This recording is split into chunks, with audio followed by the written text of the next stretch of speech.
Vamos começar hoje, então, professor Basotti, um outro estudo, né? Hoje nós vamos falar sobre Ramã e vamos perceber como que, embora esse livro de Esther é um livro que não aparece o nome de Deus, mas nós vemos que Deus estava trabalhando, estava cuidando do povo dele, mesmo no cativeiro, mesmo no lugar distante, mesmo diante de tantas armadilhas ali que foram feitas, mas Deus estava cuidando do seu povo, não é? Antes de passar para falar do contexto, nós temos aqui vários personagens, junto com o Ramã, que é o nosso vilão de hoje, Aham. que é o rei Assuero, que é a própria Esther, né? O Certo. primo dela que cuida, que é o pai dela adotivo, né? Que Isso. é o Mardoqueu. Temos vários personagens, mas eu diria que o principal personagem de toda essa trama que nós vamos apresentar hoje é Deus. Por trás de É. tudo, nós temos Deus Sim. fazendo o livramento. Eu vejo no livro de Esther, onde está essa história, o Uhum. livro da Bíblia do livramento, a mão de Deus trabalhando Certo. e conduzindo uma história que acaba tendo um final feliz para aqueles que são seus servos fiéis. Com certeza, né? Então, pastor, eu tenho o hábito de fazer a contextualização. Certo. Então, vamos nos lembrar que nós tivemos o primeiro rei de Israel, que foi o rei Saul. O rei Saul morre numa batalha sem deixar Certo. herdeiros, o filho dele morre junto, que era o Jonathan, né? E aí Davi assume o trono, Davi faz a unificação do reino de Israel. Depois ele tem o seu filho Salomão, que constrói o templo. Então nós temos o Certo. apogeu com Uhum. Salomão. Mas logo após a morte de Salomão vem uma crise e nós temos uma divisão. O reino norte, que fica com Jeroboão, que era um servo de Salomão. Sim. O reino norte também é chamado de Israel, que tinha a capital Samaria. E o reino sul, que é o reino de Judá, onde ficou praticamente só a tribo de Judá e a tribo de Simeão, que já havia sido incorporada pela tribo de Judá. O que nós sabemos, então, é que esse chamado reino norte, que é um reino que caiu mais rapidamente na idolatria, ele foi levado no ano 722 a.C. pelos assírios. Certo. E quando eles retornaram posteriormente, eles foram para aquela região que equivale a Samaria e Galileia. Sim. Quando nós estudamos as parábolas de Jesus, o milagre de Jesus, quase tudo acontece nessa região. Sim. E o reino sul, que é o reino de Judá, ele acabou, na verdade, também sendo levado, mas cerca de 120 anos depois. Lá por volta do ano 600 depois de Cristo, eles começam a serem levados. Não há uma data bem clara, porque foram sendo levados aos poucos. Sim, sim. As primeiras levas eram os mais nobres, o Daniel deve ter ido nessa primeira leva. Eu suponho que o próprio Mardoqueu, que vai aparecer hoje, que tenha sido levado nessas primeiras levas. Sim. Então eles são levados para a Babilônia. Aí nós temos lá, por exemplo, a história do rei de Nabucodonosor, que todos conhecem. Aí quando você chega, por exemplo, no livro de Daniel, capítulo 5, tem lá aquela festa que o rei Belsazar dá, que aparece aquela mão com aquelas letras misteriosas. Sim. Uhum. Então, a partir de Daniel 5, os babilônios perdem o poder para os persas. Uhum. Então, os judeus continuam no cativeiro, são 70 anos, mas agora estão na mão dos persas. Isso já aparece no livro de Daniel, a partir do capítulo 5. Então, o livro de Esther, e a personagem Esther, e o nosso vilão de hoje, eles vivem, então, no Império Persa, num período aí por volta de entre 600 e 530 antes de Cristo. Então, Uhum. é nesse contexto, então, que nós vamos ter, então, a história de Ramã. Tudo isso está no livro de Esther. Certo. E o livro de Esther, ele começa no capítulo 1, Capítulo 1, com certeza. versículo 1, e ele começa com uma grande festa. Então, o que eu acho interessante é que a Bíblia, ela mostra tudo, ela não esconde, Sim, né? sim. E aqui eu nunca vi uma festa igual essa, pastor, porque ela dura 6 meses. Sim. Uma longa festa. Então, o capítulo 1, versículo 1, começa assim. E sucedeu nos dias de Assuero, assentando-se o rei Assuero sobre o trono do seu reino, que está na fortaleza de Suzã. Suzã era a capital da Pérsia. No terceiro ano do seu reinado, fez um convite a todos os seus príncipes e seus servos para mostrar a riqueza da glória do seu reino e o esplendor da sua excelente grandeza por muitos dias, a saber, 180 dias. Então foram 6 meses de festa. Para quem achou que foi muito, continua assim no versículo 7. E dava de beber em vaso de ouro, e os vasos eram diferentes uns dos outros, e havia vinho real, segundo o estado do rei. Voltando ao 5, ele diz assim: e acabado aqueles dias, fez o rei um convite a todo o povo que se achou na fortaleza de Suzã, desde o maior até o menor, por 7 dias no pátio do jardim do Palácio Real. Ou seja, depois de 180 dias só para o primeiro escalão, toda a cidade foi convidada para a festa, mais 7 dias de festa. E aí no 9 diz assim, a rainha Vasti fez um banquete para as mulheres da casa real do rei Assuero, mais uma festa. Então, esse pessoal gostava muito de festa, né, pastor? Era muito Não, animado. mas é porque também assim, você vê, são 127 províncias, né, que possuía lá, desde a Índia até a Etiópia. Isso. Então, era muita gente também, Era né? muita gente. Muita gente. Era muita E gente. Xerxes quer demonstrar o seu poderio, né? Das suas conquistas, do ouro, da prata, enfim, de toda a sua riqueza, a sua glória. Quer dizer, ele quis se exibir, né? Então, Isso. leva tempo, né? E já que o senhor falou em se exibir, a partir do versículo 10, né? Aham. Diz assim primeiro, ó. E ao 7º dia, 7 depois de 180, né? A gente pode até Aham. colocar no dia 187. Já estando o coração do rei alegre do vinho, quer dizer, pô, depois de 187 Deve ter dias, né? bebido um pouquinho, né? Chamou os eunucos que serviam na presença do rei Assuero e pediu que introduzissem a rainha Vasti com a coroa real para mostrar aos povos e aos príncipes a sua formosura, porque era formosa à vista. É o que o senhor falou de exibir, está aqui, pastor. Ele quis Aham. mostrar a bonitona da. Sim, Né? eu tenho do bom e do melhor. Mas aí acontece um probleminha a partir do versículo 2. Aliás, foi uma festa que acabou Certo. mal no final, né? Porque diz assim no Pelo 12. menos para uma pessoa. No 12 diz assim: porém a rainha Vasti recusou a vir conforme a palavra do rei pela mão dos eunucos, pelo que o rei muito se enfureceu e ardeu nele a sua ira. Ele ficou bravo. Sim, sim. Foi considerado uma humilhação para ele, principalmente perante todo os seus Certo. convidados. Poxa, ele, todo poderoso, com poder de vida ou morte sobre todos, aí a rainha não quis comparecer. É.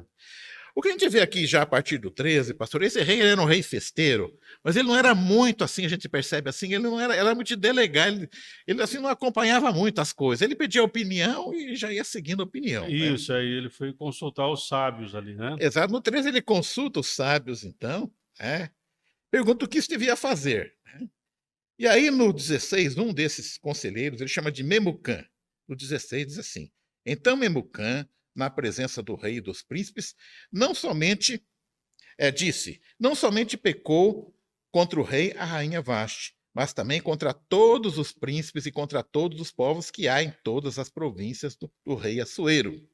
E no 21 diz assim: e pareceu bem aos olhos do rei e dos príncipes que o rei fizesse segundo a palavra de Memucá. E o Memucá falou: olha, que essa rainha nunca mais apareça aqui, que ela fique lá no harém, presa lá, e que nunca mais fique na presença do rei. Então esse foi o castigo, ela foi simplesmente cortada.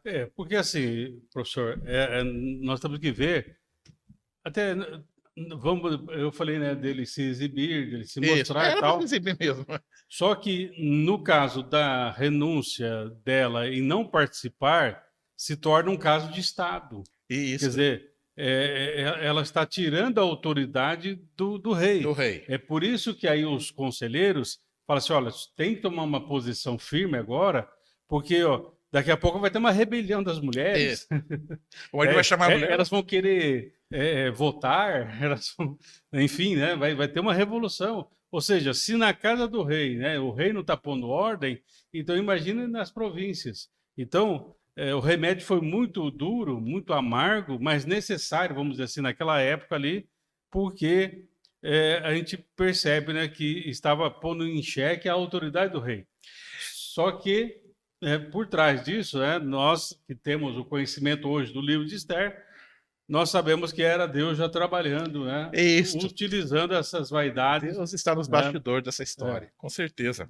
Uhum. Para as mulheres que nos ouvem hoje, é preciso entender também que na época era diferente, né, pastor? Sim. Hoje o homem, ele está assim no seu sofazão, assim, pede o suquinho, mas fala que não traz, eu não traz. Mas naquela época, se a mulher fizesse isso, as cabeças iam rolar, né? Não, então... Eram outros valores também. Dentro do contexto, né? Então, quer dizer, não é que, vamos dizer assim, ali... o rei, né? Ele tinha poder. Tinha poder. Ele tinha autoridade sobre vida e morte, enfim. Ele poderia fazer quase qualquer coisa. Quase qualquer coisa. Nós vamos ver por que não é todas as coisas que ele podia fazer, né? Mas ela, no caso ali, ela quebra um princípio. Ela quebra um princípio. Quebra um Exatamente, princípio, né? exatamente. Mas o que parece é que ele se arrependeu depois no 2, a impressão, ele ficou meio amoadinho depois. Falou, poxa, né? Eu acho a impressão que dá, porque o capítulo 2 começa assim. Ele tá, né, passou já... Passou a raiva. A raiva, a ressaca. Ele deve ter ficado meio chateado. Falou, pô, mas olha... Aquela dor de cabeça que ele tava, né? Enfim. Aí no 2 diz assim, né? Passado essas coisas e apaziguado já o furor do rei Assuero, passou a raiva, lembrou-se de Vaste e do que fizera e do que se tinha decretado a seu respeito. Uhum. Não fala que, mas até que ele ficou meio amuado, viu? Sim, sim. Né? Porque aí os assessores já foram, não. Não, porque assim, eu creio que essa decisão, né, foi tomada no calor, No calor das emoções das ali, emoções, né? Da a negação. autoridade dele foi questionada. Sim. E aí ele estava um pouquinho alterado, porque só 180 dias bebendo. Isso. Então aquilo, né, já tinha subido na cabeça e ele... Aí o 2 diz assim, então disseram os jovens do rei que lhe serviam, busque-se para o rei moças virgens e formosas à vistas.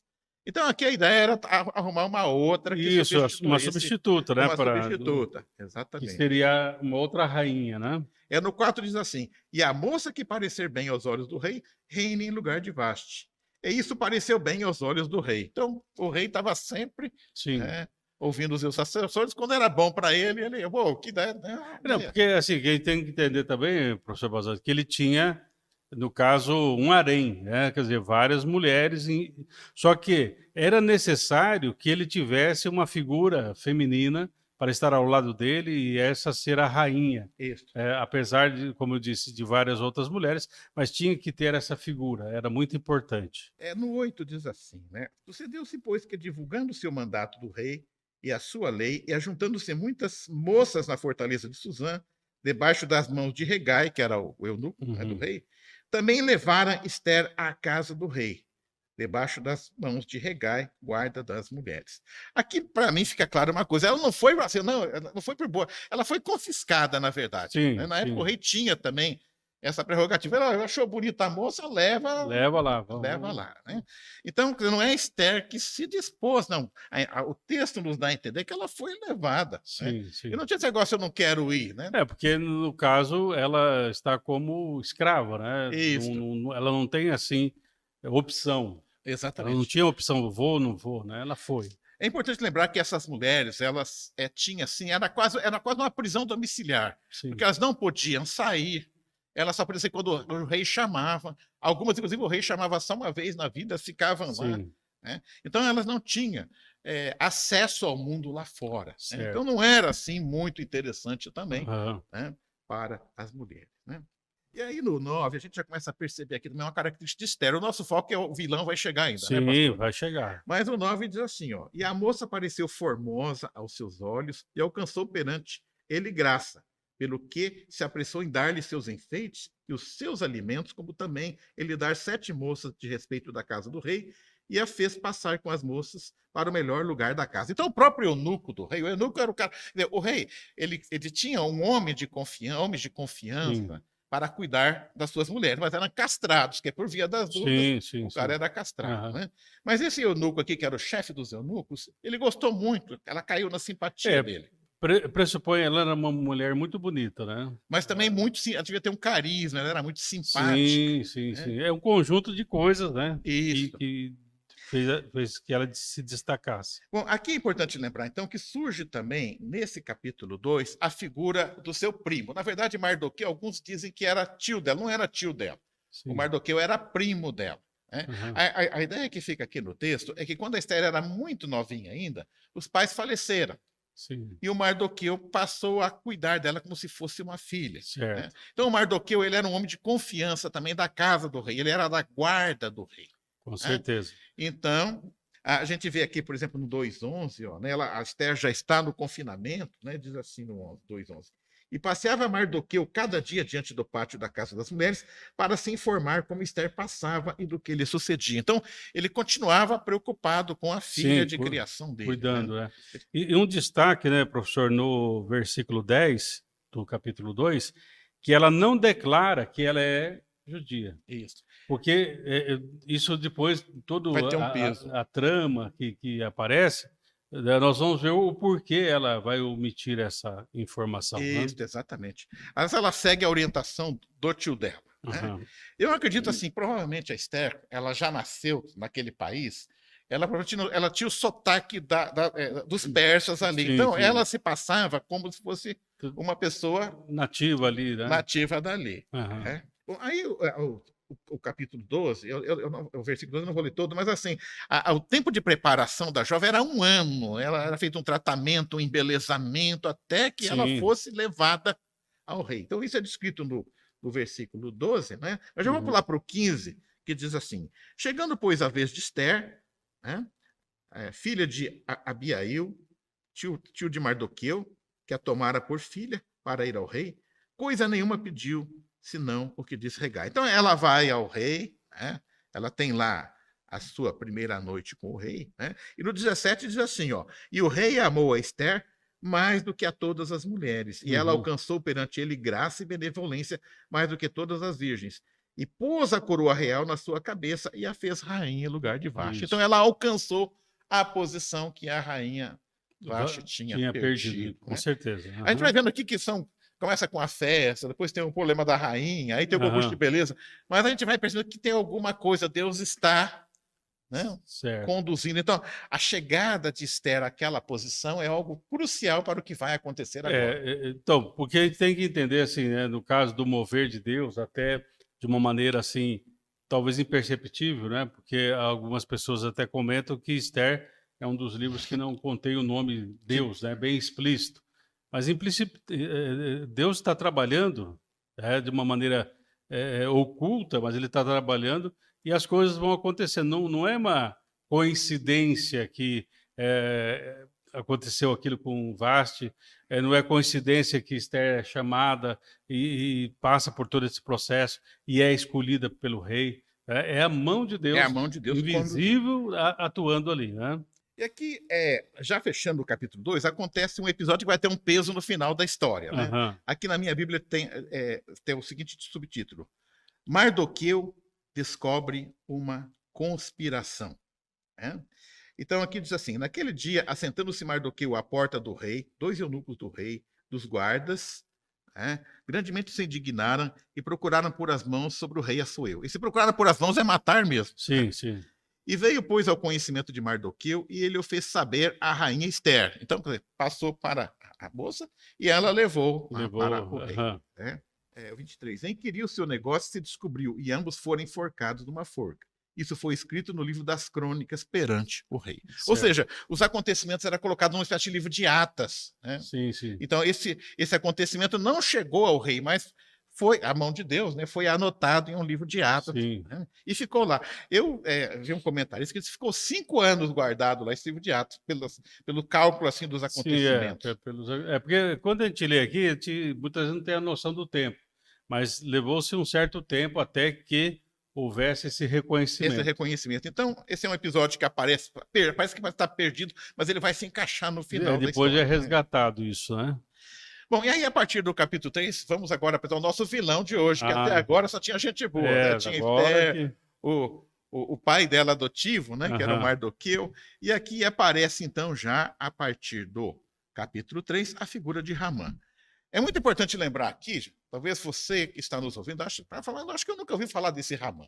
Então, é o seguinte, o Ramã tem um currículo vitae, ele tem, assim, uma genealogia do mal, que é muito amplo. Ele não é um vilão qualquer, ele é um vilão de pedigree. Isso, inclusive, ele vai dar uma continuidade. Né?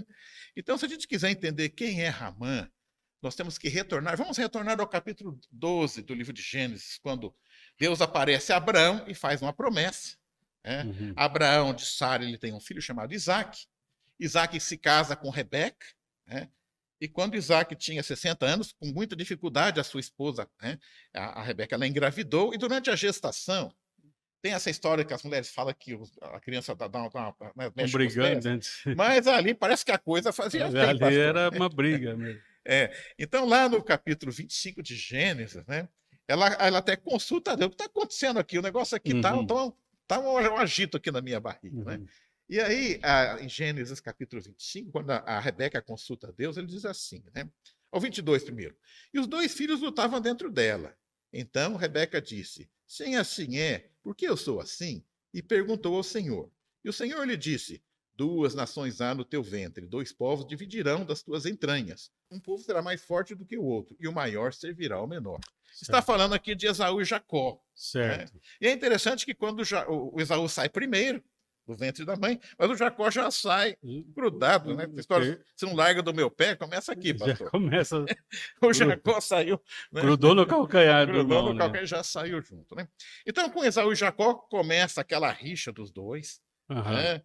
E essa rivalidade, na verdade, ela vai ter uma continuidade, porque em Esaú nós temos, por exemplo, na sua linhagem, os amalequitas. Os amalequitas. Os amalequitas. Aham. E lá em Êxodo, capítulo 17, quando o povo de Israel está retornando, conduzido por Moisés, os amalequitas tentam enfrentá-los. Isso, é interessante que é o primeiro povo que vai contra Israel, né, depois que ele sai do Egito. Exatamente, Né? isso está em Êxodo, no capítulo 17. Isso, Né? o primeiro povo, quer dizer, eles perceberam que o povo estava saindo do Egito e tal, talvez eles aproveitavam, vamos atacar, né?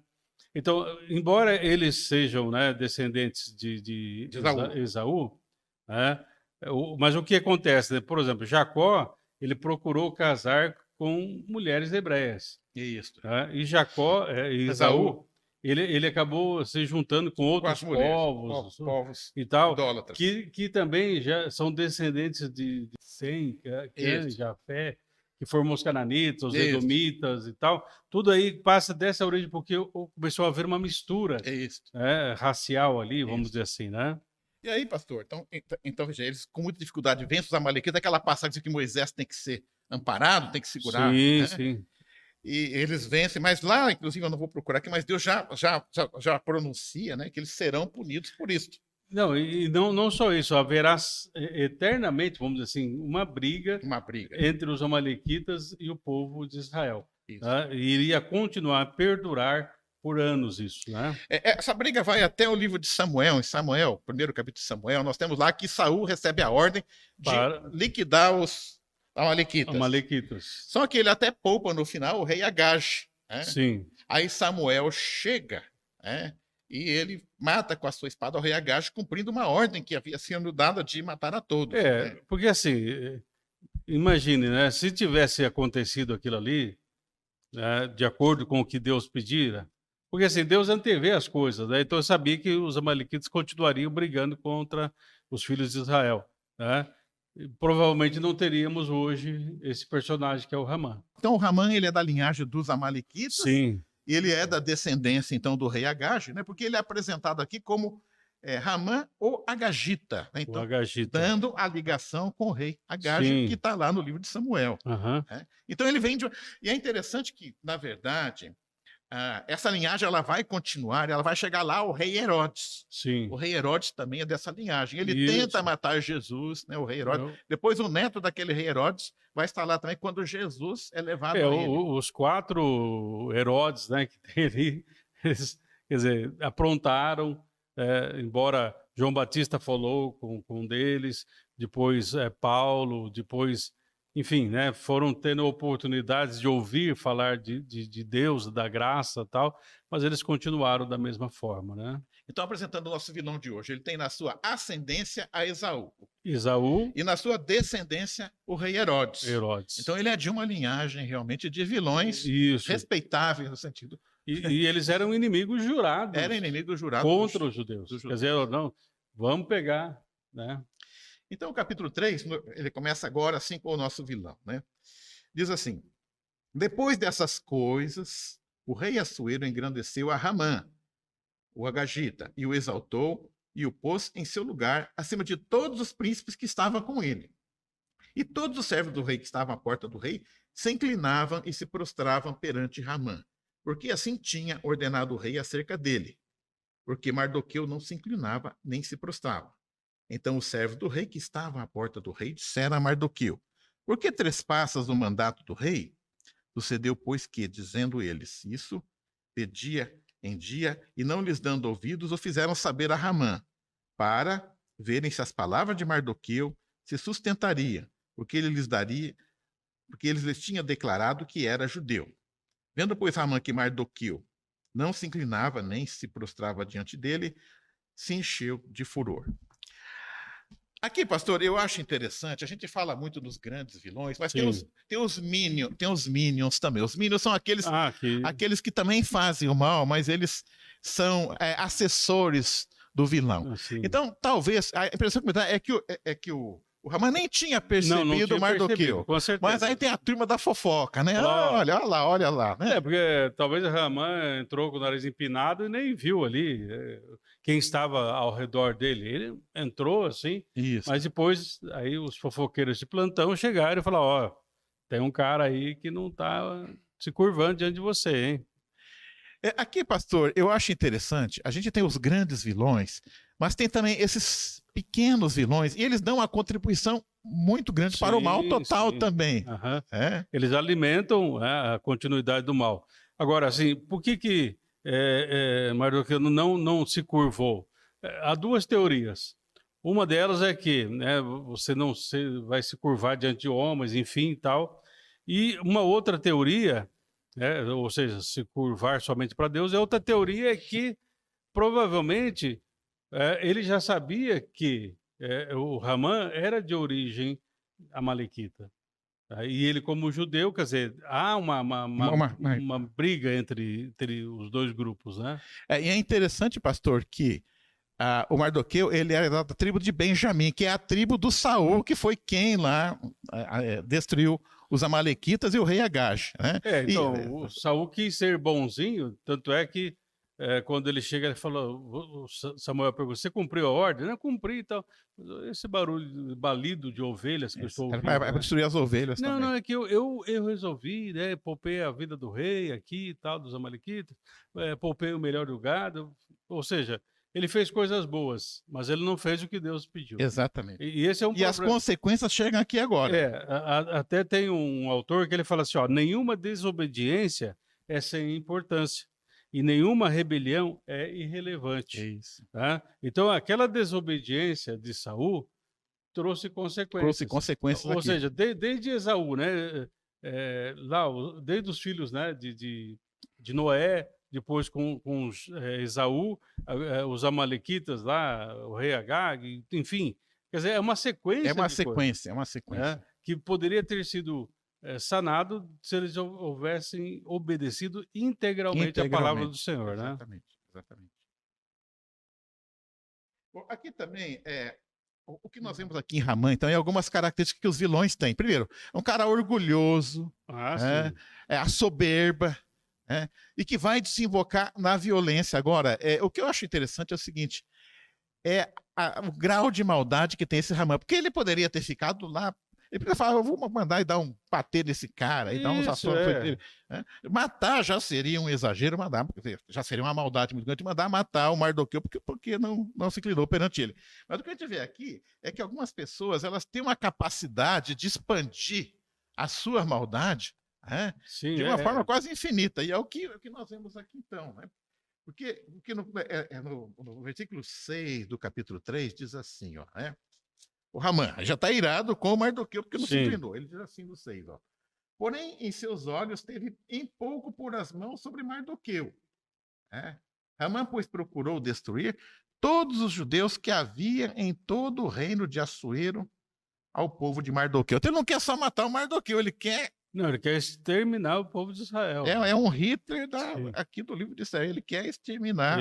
Então, quer dizer, ele é tão astuto que talvez ele pensou assim, não, eu vou matar um só? Não, eu vou fazer um negócio, elaborar alguma coisa para poder pegar todos. Para pegar todos. Das 120 e poucas províncias. Isso. Aí, né? Exatamente. Aqui é importante lembrar, então, né, quando a gente pega o mapa do Império Persa, né, esse Império Persa, ele vai lá da Índia, praticamente a região da fronteira. Então ele pega ali o Irã, o Iraque, a Turquia, mais a oeste você tem a Síria, tem o Líbano, tem, né? Aí descendo um pouquinho ali, você vai ter já a Israel e mais abaixo o Egito. Então, até a Etiópia. Isso. Então era uma área grande, Com certeza. Né? E na época não tinha avião, não tinha carro. Não, então por isso que a festa foi longe. A festa foi longe. Exatamente. Né? Então ele que agora ele não quer matar o samaritano, ele quer matar todo mundo. Né? Mata todo mundo. Agora aqui, o que nós veremos agora então, no Mardoqueu, né, é que ele tem então assim algumas características. Ele é manipulador. Ele pega os fatos, ele deforma, ele vai falar pro rei. O Haman.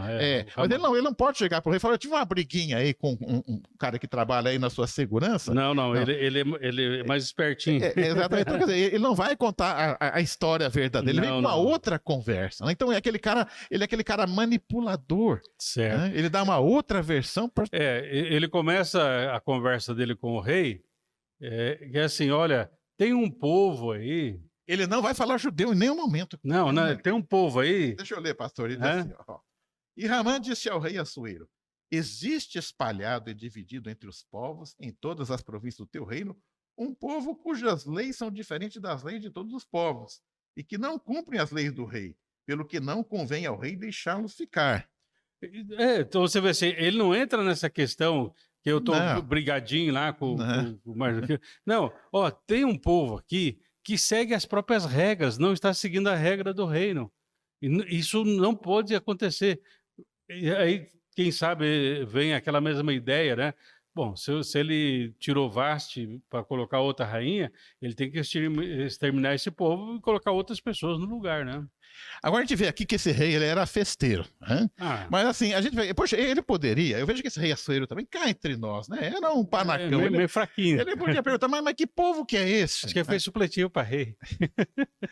Não, me desculpa, mas o cara realmente é muito fraco, né? E aqui também nós sabemos que o povo judeu estava espalhado por todo o reino e eles tinham um peso econômico muito grande. O Daniel, por exemplo, ele estava lá com o rei Nabucodonosor. Quando entra os persas, ele continua lá no primeiro escalão. Então eles tinham, quer dizer, a guarda de segurança do rei tinha lá o Mardoqueu, que era judeu. Então eles estavam assim entranhados em todo o reino. Então mandar matar, é lógico que o aspecto humanístico aqui é muito importante. Sim. Mas até do ponto de vista econômico, você fazer uma chacina dessa é um prejuízo enorme, porque aquelas pessoas têm funções. Então, é médico, advogado, é joalheiro, é banqueiro. Por isso ele faz até uma proposta financeira. Ele falou, não, eu vou dar 1.000 talentos aí. Pastor, o senhor está dando spoiler, eu vou ler o 9 aqui então, que é o seu spoiler. Ele diz assim, ó. Se bem parece, olha só, ele é muito educado. O cara é muito bom. Se bem parece ao rei, escreva-se que os matem e eu porei nas mãos dos que fizerem a obra 10.000 talentos de prata, para que entrem no tesouro do rei. Sim. Ele é muito esperto, né? Não, pode ser que com a morte deles vamos ter alguma perda, alguma coisa assim, mas eu dou uma compensação. Então, imagina, porque Ramã, ele é de origem, ele é um príncipe. Ele tem grana, ele tem dinheiro, entendeu? Então, ele começa a usar dessas coisas para que o plano dele possa dar certo. E o plano dele, na verdade, ele é viável no seguinte sentido: o plano dele é confiscar os bens daqueles que eles irão matar. Sim. Os judeus provavelmente tinha muita gente com muito dinheiro ali. Então, quer dizer, a ideia é que esse dinheiro viria do confisco dos bens dessas pessoas. Sim. Então, ele toca também num ponto sensível do rei: olha, vai vir 10.000 talentos. Um talento já era uma fortuna. Sim, é uma grande soma, né? É uma grande soma. Então tirou o rei o anel da sua mão, e o deu a Ramã, filho de Ramedata, o agagita adversário dos judeus. Esse dar o anel tem um sentido, né, pastor? Sim. Igual lá o faraó também. Com José, tá dando autoridade para ele. A autoridade, exatamente. O rei gostou da proposta. Sim. Falou em dinheiro, falou em poder, né? Então... Aí o rei diz assim no 11 ainda, no 3:11, né? Essa prata te é dada, como também esse povo, para fazeres dele o que bem parecer aos teus olhos. Então o rei deu a corda toda pro rapaz. Carta branca para ele. Branca. Você pode fazer, né? Aqui, pastor, eu gostaria de chamar a atenção. Existe uma coisa que muitas vezes não nos agrada muito, é uma coisa que é pedido na igreja, assim, orem pelas autoridades. E quando a gente não gosta da autoridade, é meio difícil. Você tem raiva daquele presidente, daquele governador, ele fala para orar pela autoridade. Mas esse orar também tem esse sentido. A gente tem que entender que as pessoas que têm cargos executivos, bem, elas podem ter dificuldade de fazer, mas o mal, elas têm um poder muito grande. Então, Sim. aqui é questão de orar pelas autoridades, e até nesse sentido, às vezes a autoridade, ela tá lá, né, e tem esses ramãs da vida que estão assessorando ali essas Isso. influências malignas sobre as autoridades. Então, nós temos que orar. Às vezes você até não gosta daquela figura, daquela autoridade, mas é importante orar no sentido de que... Orar. Independente se é do partido A, B ou C, nós temos que orar, né? E obedecer, Isso. né? Até o ponto de que essa nossa obediência não nos leve a nos afastar de Deus. Isso. Tá? A gente deve até orar assim, Senhor, se tiver algum ramã cercando as nossas autoridades, que E deve estar cheio de deve estar ramã. cheia.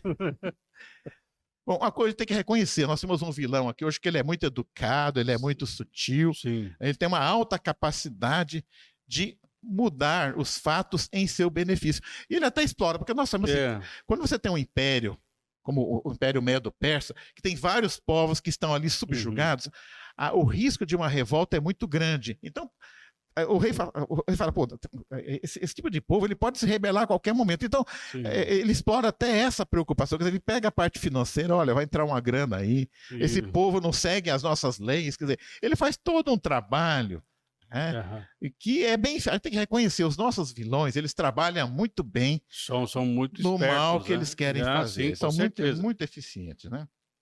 Bom, aqui já no versículo 11, a gente vê que o Ramã trabalha rápido, porque no versículo 12 diz assim, né? Então chamaram os escrivães do rei no primeiro mês do dia 13 do mesmo, e conforme tudo quanto Ramã ordenou, fez-se, né? Então, quer dizer, Ramã trabalha rápido, né? São enviadas, então, cartas para todo o reino comunicando. E eu fiz as contas aqui, pastor, foi feito assim um planejamento, porque a ordem que parte dos escrivães, aqui no versículo 12, diz assim, né? Ó, no primeiro mês, no dia 13. Então, quer dizer, no dia 13 do primeiro mês, mas a matança está programada lá para o 12º mês. Certo. Porque, assim, no versículo 7 do capítulo 3 aí, eles tiraram sorte, né? Porque ele era um cara místico, né? Isso, cara... exatamente. Então, vamos ver qual que vai ser a melhor época. Então, ele faz uma consulta aí, né? Isso é verdade, ele faz a consulta. Para estabelecer. Então, quer dizer, isso provavelmente levou também, não foi assim de uma hora para outra, talvez uns 6 meses, quase um ano, essa elaboração. Isso. O negócio foi bem elaborado. Bem elaborado, então precisava de um tempo. E aqui, isso, porque até chegar em todas as províncias, o comando, enfim, né? O que eu vejo aqui também, que na época era muito difícil a pessoa escapar, porque o Império Persa era uma área muito grande. A pessoa falava, pô, mandaram me matar, mas para onde que eu vou com a minha família? Sim. E isso, quando o cara é morto de surpresa, quer dizer, é até melhor do que falar, olha, você está programado para morrer daqui 6 meses. Aí é uma coisa de...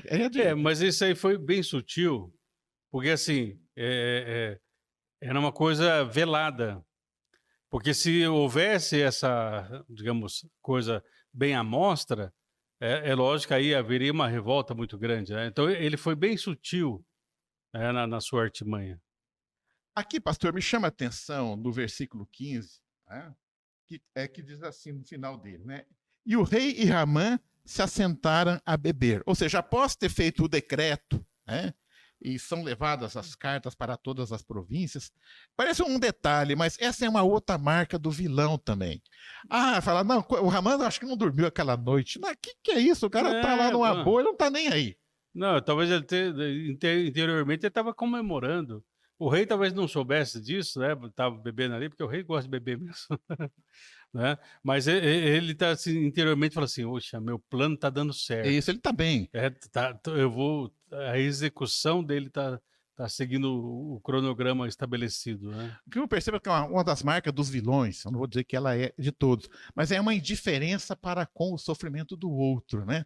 É quase assim, o teu sofrimento é minha alegria. Praticamente essa é a marca do vilão. Com certeza. Ele fez um decreto, uma coisa terrível, ele está lá, vai lá correr, né? Beber numa boa, não está nem aí. Não, ele não tem essa consciência. Né? Bom, aí no capítulo 4, né, ele vai falar agora aqui, né, da reação dos judeus, em particular do Mardoqueu. Né? No 4 diz assim, quando Mardoqueu soube tudo quanto se havia passado, rasgou Mardoqueu as suas vestes e vestiu-se de um pano de saco de cinza, e saiu pelo meio da cidade e clamou com grande e amargo clamor. Então ele expressa todo o seu... Esse gesto dele vestir, né, pano de saco, cinzas, demonstrando uma tristeza profunda e um clamor, né, para que houvesse uma intervenção divina, né, vamos dizer assim, né? E é interessante aqui, eu acredito assim, que Esther conseguiu montar uma estrutura de comunicação com o tio dela, meio assim, meio sutil. Ela tinha pessoas de confiança que fazia... Levava e trazia, Levava né? e trazia, né? Uhum. Porque aqui no versículo 4, do capítulo 4, diz assim: Então vieram as moças de Esther e os seus eunucos e fizeram-lhe saber com que a rainha muito se doeu e mandou veste para vestir Mardoqueu e tirar-lhe o seu cilício. Uhum. Porém, ele não as aceitou. Ou seja, eles avisam a ela, né, que ele está lá com saco, né, está essa roupa de cilício era uma roupa assim usada para expressar sofrimento. Era uma roupa especial. Acho que é uma roupa de trapos, né? Isso. E cinzas na cabeça. Então ela é avisada, mas ela não está sabendo da matança ainda. Né? Isso. Aí diz assim no 5. Então Esther chamou a Hataque, um dos eunucos do rei, né, que esse tinha posto na presença dela, e deu-lhe mandato para Mardoqueu para saber o que era aquilo e para quê. Qual o motivo? Qual o motivo, exatamente. Aí no 7 diz assim: Mardoqueu lhe fez saber tudo quanto tinha sucedido, como também a oferta da prata que Ramã dissera que daria para os tesouros do rei, pelos judeus, para os lançar a perder. Né? A minha tradução fala aniquilamento, para aniquilar, né, os judeus. Eu acho que a sua tradução está bem mais próxima da realidade. Né? Uhum. Aqui a minha está bem levinha, os lançar a perder. Aqui é matar mesmo. Não, Aí o Mardoqueu também manda uma cópia do decreto para não ter dúvida que não é fofoca, tá? Sim, sim. Mas será que é verdade e tal? Ele manda uma cópia, né? Ele era realmente assim muito precavido. Né? Ele foi lá, deu um Ctrl+C, Ctrl+V e enviou para ela um PDF lá. Mandou né? em PDF. No versículo 10, aí eu vejo assim também, a Esther ela era muito pé no chão. Sim, sim. Né? Às vezes dá a impressão que ela vacila, mas eu acredito que Esther ela fez uma avaliação, porque nós sabemos que o rei fazia 30 dias que não tinha chamado ela lá, então o rei estava meio esquisitão com ela. Né? Sim. Ela tinha consciência que ele vai cobrar aqui para ela ir lá falar com o rei e interceder pelo povo. Né? Mas ela vai dizer aqui então, né? No versículo 10, né? Então Esther disse, né, a Hataque, né, a seguinte mensagem a Mardoqueu: Todos os servos do rei e o povo das províncias do rei bem sabem que para todo homem ou mulher que entrar ao rei no pátio interior sem ser chamado, não há senão uma sentença de morte, salvo se o rei estender para ele o cetro de ouro, para que viva. E eu, nesses 30 dias, não sou chamada para entrar ao rei. Ou seja, era uma situação de alto risco para ela. Sim, ela não poderia ir lá diretamente falar com o rei. Ela poderia ir, mas se se ele tivesse meio bêbado ali, alguma coisa assim, ou não tivesse... Se ele não estendesse o cedro dele... não, aí era morte. Era a morte certa. Então, nesse sentido, ela poderia, mas corria o risco, né? O que eu percebo aqui, à primeira vista dá a impressão que ela está com medo, mas eu vejo em Esther também que ela era muito prudente, ela faz uma avaliação racional, fala, não é o momento de eu falar com ele ainda. As atitudes dela nos mostram que isso é mais prudência do que medo. Né? Mas aí o seu pai adotivo, né, vai dar, eu prefiro chamar de pai adotivo do que de primo, né? Ele era o pai dela. Ele vai dar uma chamada aqui, assim, a atenção dele, vai falar com o pai mesmo, que no 13 ele vai dizer assim, né? Quando ela fala que não dá para falar com o rei, vai dizer assim no 13, né? Ele manda o seguinte recado para ela, tudo na base da mensagem, né? Ele diz assim para Esther: Não imagines em teu ânimo que escaparás na casa do rei mais do que todos os outros judeus, porque se de todo te calares neste tempo, socorro e livramento de outra parte virá para os judeus. Mas tu e a casa de teu pai perecereis.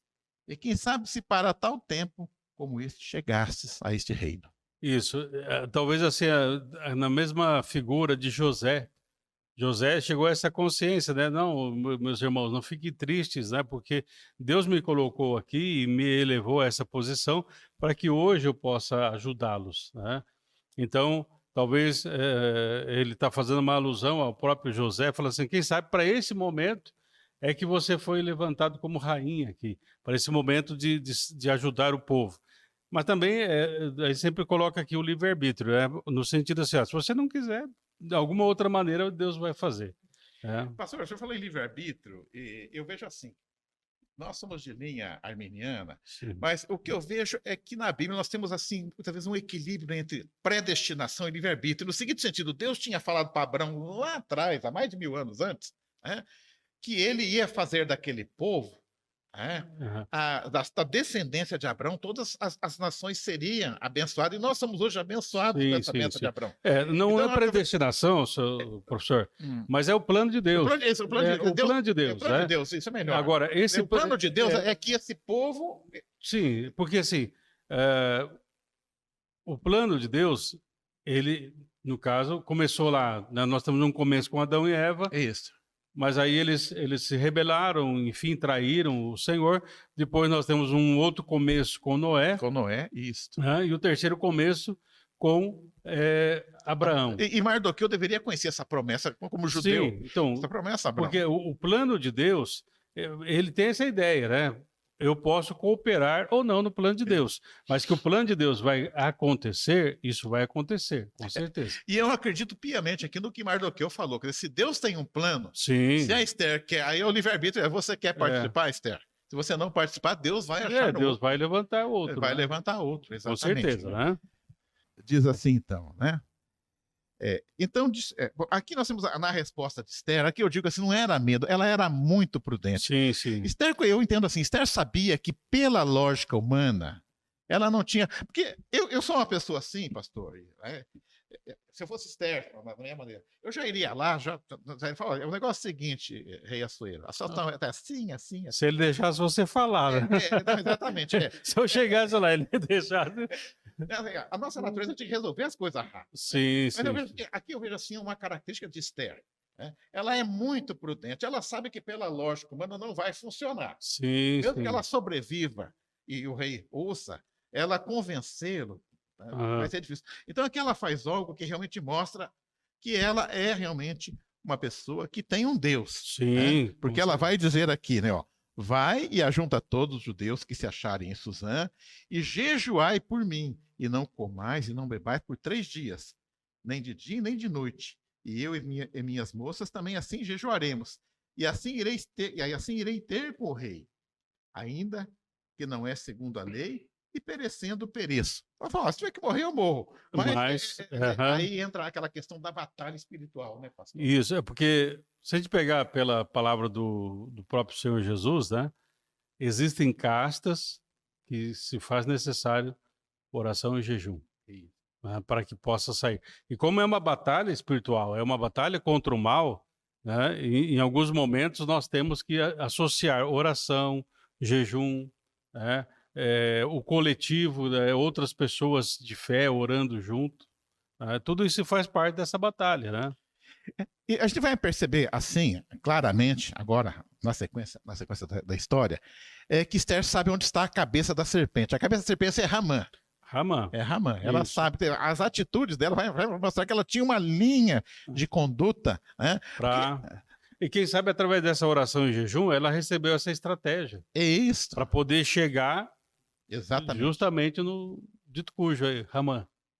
No 17, assim, então Mardoqueu foi e fez conforme tudo quanto Esther ordenou. Então, ele estava mandando, agora não, agora inverteu. Agora ele falou, opa, vou obedecer porque a menina aí Não, porque ele talvez percebeu prudência, como você comentou, professor, percebeu prudência nesse falar de Esther. Exatamente, né? Capítulo 5 começa assim. Sucedeu, pois, que ao 3º dia Esther se vestiu com suas vestes reais e se pôs no pátio interior da casa do rei, defronte do aposento do rei.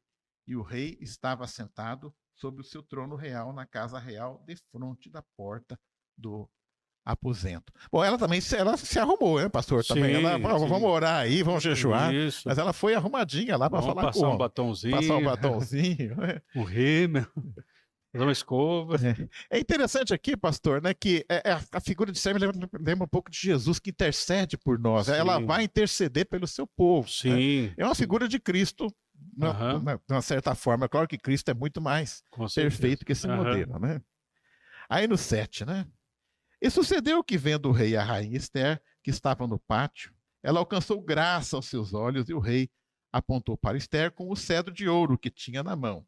E Esther chegou e tocou a ponta do cedro. Então o rei disse: que é o que tens, rainha Esther? Ou qual é a tua petição? Até metade do reino se te dará. Isso acho que era uma hipérbole, era uma expressão, é lá que não ia dar metade para ela, né? Mas aqui mostrou no que divórcio, né? Dependendo do advogado, vai metade do reino. Vai metade do reino. Mas aqui eu vejo que é Deus trabalhando no coração do rei. Sim, né? sim. Era uma pessoa assim, muito fácil de enganar esse rei Assuero. Aí a Esther. Aí eu acho bacana que realmente eu vejo que a prudência de Esther, com certeza já Deus trabalhando, ela percebe que não é o momento de tocar no assunto. Sim, sim. Não é o momento de tocar no assunto. Uhum. Né? Aí, no 4, diz assim, e disse Esther, se bem parece ao rei, venha o rei e Amã hoje ao banquete que tem preparado para o rei. Ela já sabia que o cara gostava de uma festa, né? Isso, então... Ele era chegado de uma festa. Uhum. E aqui ela faz algo que nos surpreende, quer dizer, tudo dentro de uma estratégia. Quer dizer, o arqui-inimigo estava ali do lado, era realmente a fruta podre e estava ali do lado do rei. Sim, sim. E ela convida ele para a festa. Quer dizer, se o Ramã era um vilão esperto, a nossa heroína da fé aqui também... Ela teve bastante sabedoria. Bastante sabedoria. É. Então disse o rei, fazei apressar Ramã para que cumpra o mandato de Esther.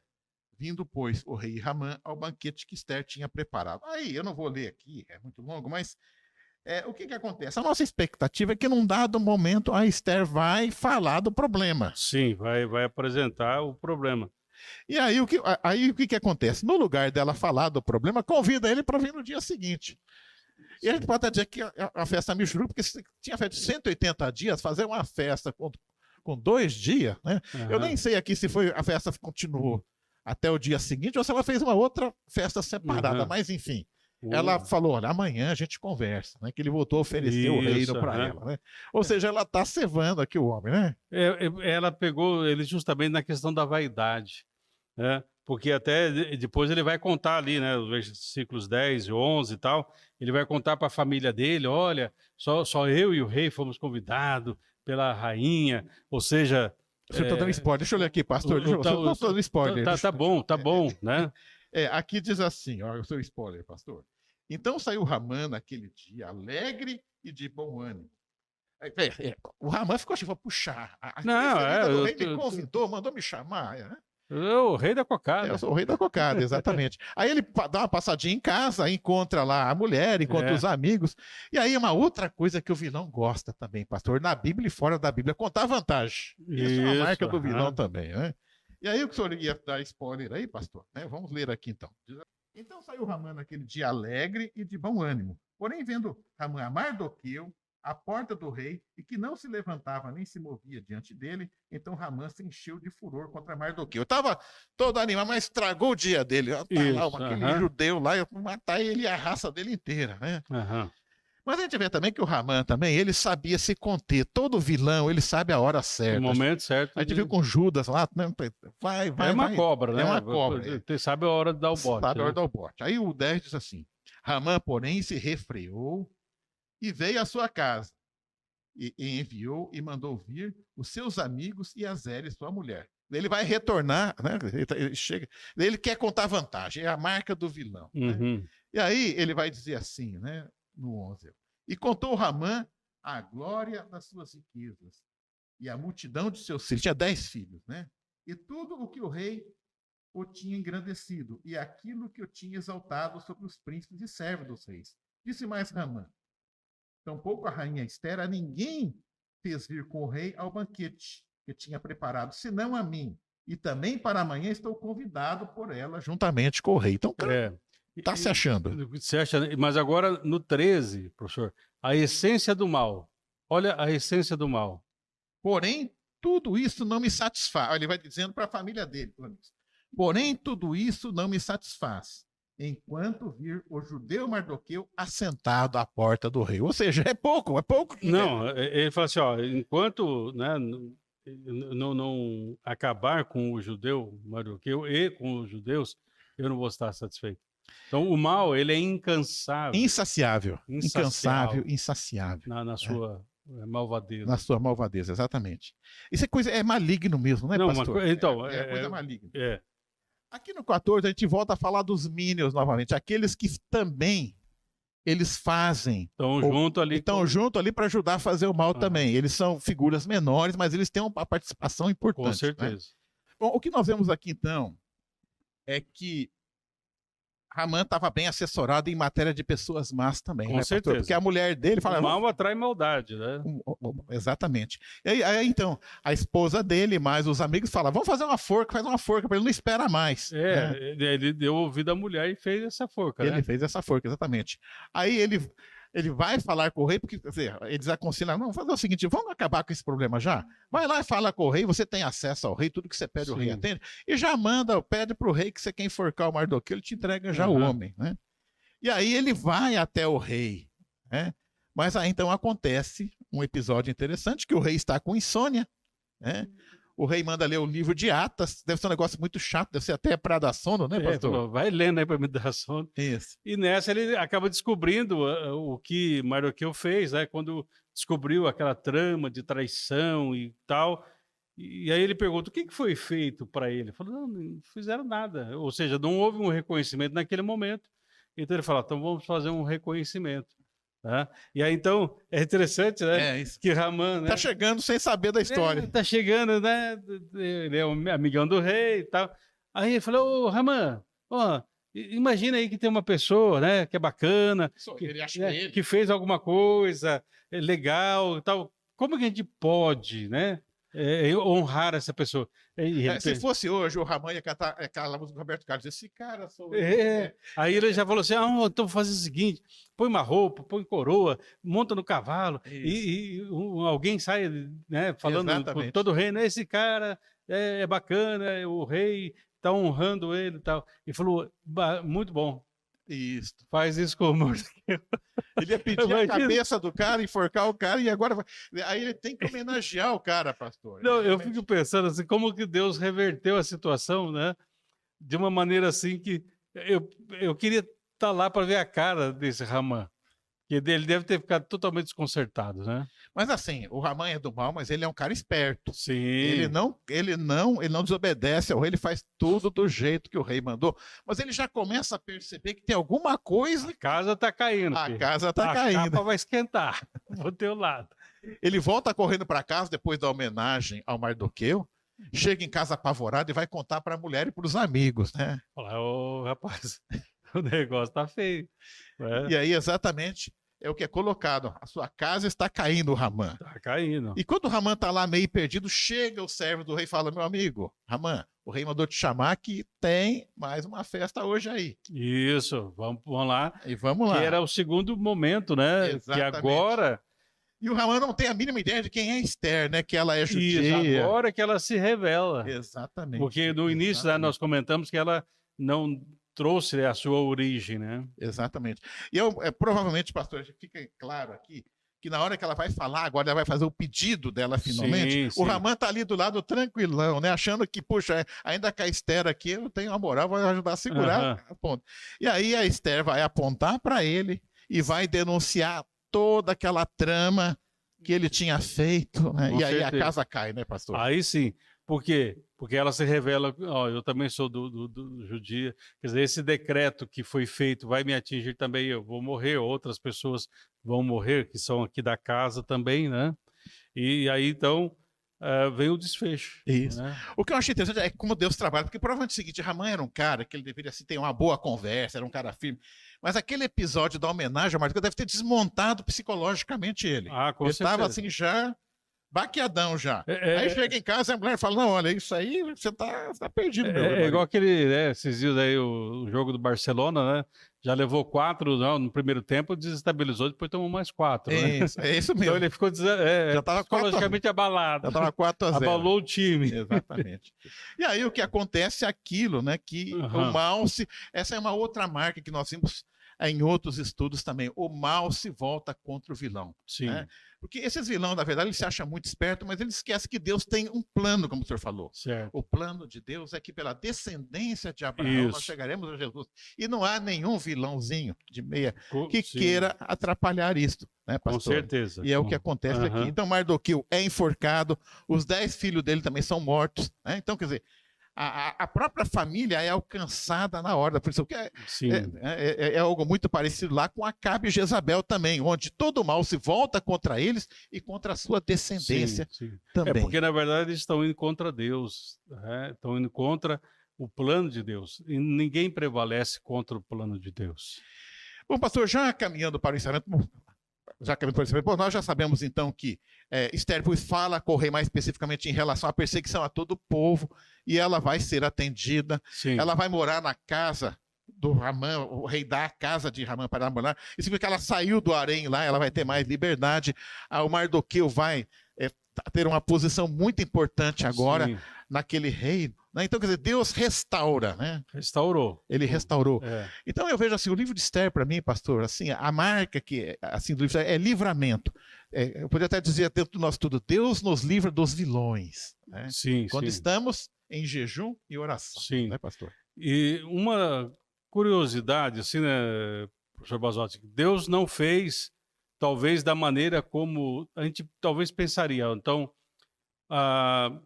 o livramento veio da seguinte forma. Primeiro, no capítulo 8, verso 8, fala que, na verdade, o decreto do rei é irrevogável. Ele não pôde revogar essa lei. Mas ele deu uma outra lei, né? Uma outra ordem. No capítulo 8, verso 11, diz assim: nelas o rei concedeu aos judeus de cada cidade que se reunissem e se dispusessem para defender a sua vida, para destruir, matar, aniquilar de vez por toda, né? Qualquer força armada do povo da província. Ou seja, como ele não podia revogar esse... É verdade.